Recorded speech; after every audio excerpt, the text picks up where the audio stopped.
And from a distance, our garden guy, Charlie Stalker's way over there. Good morning, Charlie. Good morning. It's good to see you. Good morning to you. Even for seeing you over there. Well, Charlie, first thing, Jim has a question for you. Good morning, Jim. Morning, Jim. Good morning, Mr. Stalker. Good morning. I have a question about fabric. I want to replace some rock areas. I'm not hearing it. Just a second. Let me get this up. Let's try it again. Jim, try it again. Ask your question again, dear. Okay. I have a question. I have a question about garden. I have a question about garden fabric, weed blocker fabric. I was wondering what you recommended. Weed blocker fabric. What do you recommend, Charlie? Okay. Yeah, I think you might have called me on the phone. Now I got it. I don't like weed blocker.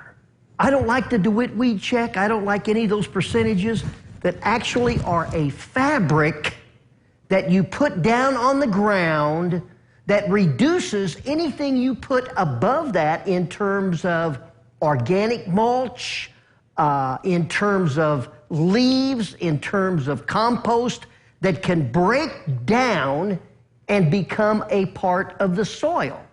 The only exception for me, and this is Charlie, the only exception for me would be if you have an area, you know those small areas along your sidewalk that they just open it up enough that you hardly can plant anything, so you're not going to put any plants down but just maybe a decorative rock. That's the only time I would consider using a DeWitt Weed Check. Now, if you say, I'm not going to listen to you, Charlie, tell me what I do. Then I'd say you can purchase the DeWitt Weed Check at any of your box stores, at Colonial, any of those places, they have them. But I only use it for areas where I'm not going to use plant, because you don't, the ground cannot breathe as freely. The soil is not as alive as if it's totally open, and the organic mulch that you put in can break down and become a part of the soil. The soil becomes a part of the process where all of the microorganisms feed off of it, and then they in turn feed the plant. Boy, that took a long time to say it, but that's what I believe. but it was Dan, interesting. Okay. Dan is on the phone. Dan, good morning. Yeah. Good morning. Charlie. Yeah. Let me ask you, my burning bushes every year about June get little white specks all over them, and then they lose their leaves. They just dry up and fall off, and then the leaves come back again. After that, they green up again. But I just wondered, what do I put on them, and when should I put it on? Okay, you need to put it on. You need to put it. Thank you. Good question. That is a leaf miner, and when you see that problem, the horse is already out of the barn. It's too late to do anything.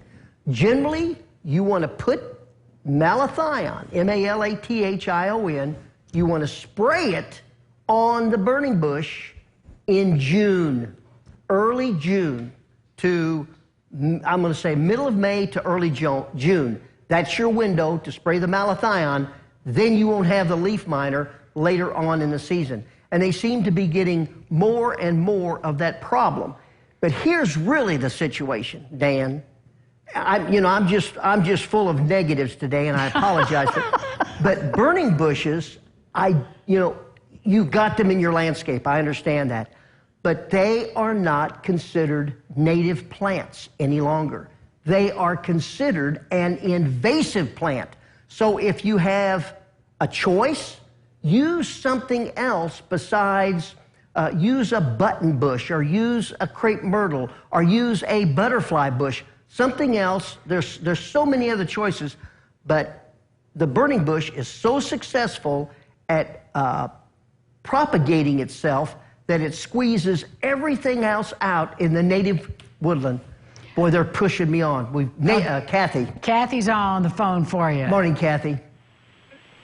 Good morning. Good morning. I just wanted to let you know that I absolutely love the flowers, the tulips that you... Thank you. They're just so gorgeous at St. Joe and West Maryland. They're absolutely gorgeous. They brighten my day. Oh, that's gosh. great. You know, there's a new buzzword in our business, even though I'm retired, there's a new buzzword. It's called horticulture therapy. Horticulture therapy. And that's where you actually become one-on-one, one-in-one with the nature. And go down to Gateway Park at Maryland Street and St. Joe, and the tulips are absolutely gorgeous. That's great. Yeah. It is good therapy. Yeah. We'll be back with more from Charlie Stocker right after this. Give him a call.